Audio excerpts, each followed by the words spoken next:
Assalamualaikum warahmatullahi wabarakatuh. Izin memperkenalkan diri, nama saya Muhammad Agung Setiawan dari kelas 12 MIPA 3. Di sini saya akan melaksanakan tugas sejarah Indonesia yaitu menerangkan bab 2. Selamat menyaksikan. Bab 2. Sistem dan struktur politik dan ekonomi Indonesia masa demokrasi parlementer 1950 sampai 1959. Kita mulai.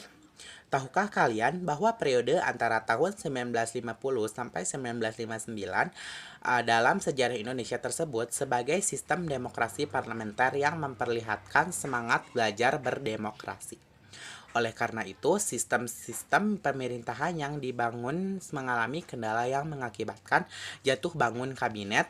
Periode ini disebut oleh Wilopo, salah seorang perdana menteri di era tersebut, tahun 1952 sampai 1953, sebagai zaman pemerintahan partai-partai.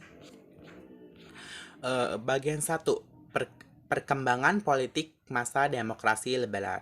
Bangsa kita sebenarnya adalah bangsa pembelajar Indonesia sampai dengan tahun 1950-an telah menjalankan dua sistem pemerintahan yang berbeda, yaitu sistem presidensial dan sistem parlementer. Salah satu ciri nampak dalam masa ini adalah sering terjadi pergantian kabinet. Mengapa sering terjadi pergantian kabinet? Hal ini terutama disebabkan adanya perbedaan kepentingan di antara partai-partai yang ada.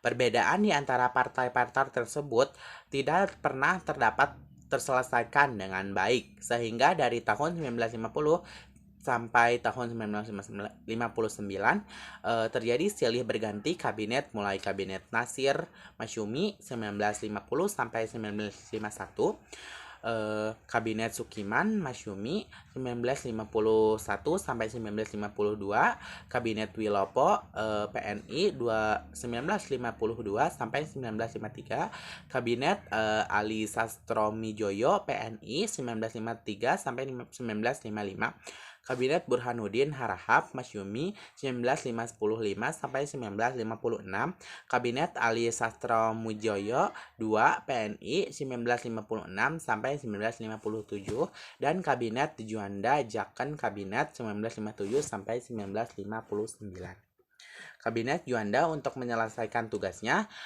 menyusun program kerja yang terdiri dari 5 pasal yang dikenal dengan Pancakarya, sehingga kabinet pun dikenal sebagai kabinet karya.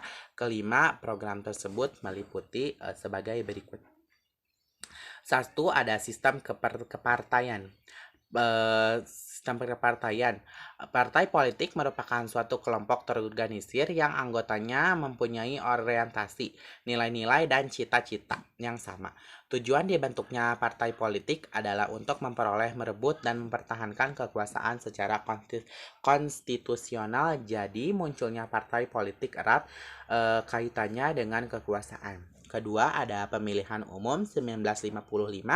Pelaksanaan pemilihan umum pertama dibagi dalam 16 daerah pemilihan yang meliputi 208 kabupaten, 2.139 kecamatan, dan 43.429 desa. Pemilihan umum 1955 dilaksanakan dalam 2 tahap.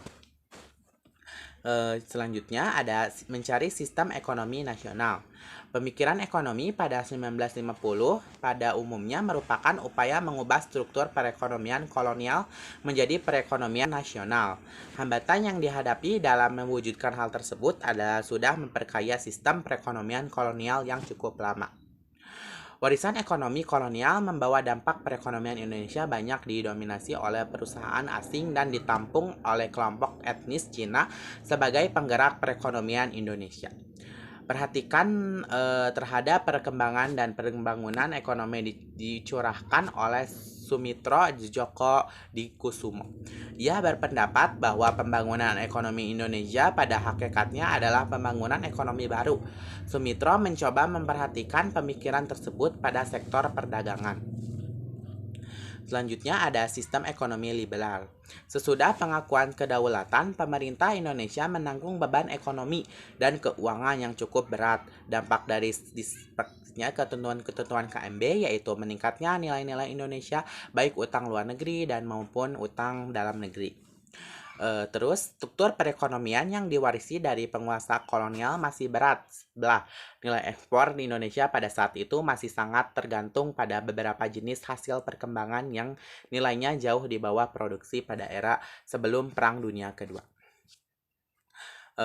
Kebijakan yang ditempuh pemerintah untuk menanggulangi permasalahan tersebut diantaranya adalah melaksanakan industri yang dikenal dengan rencana Sumitro. Sasaran yang ditentukan dari program ini adalah pembangunan industri dasar seperti pendirian pabrik-pabrik, semen, pemintalan, karung, dan pencetakan.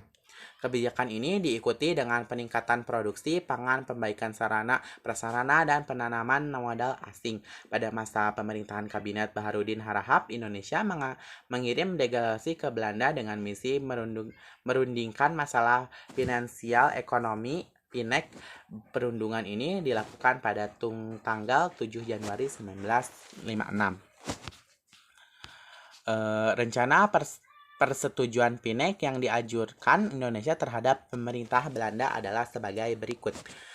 1. Pembatalan persetujuan Pinek hasil KMB. Kedua, hubungan Pinek Indonesia-Belanda didasarkan atas hubungan bilateral.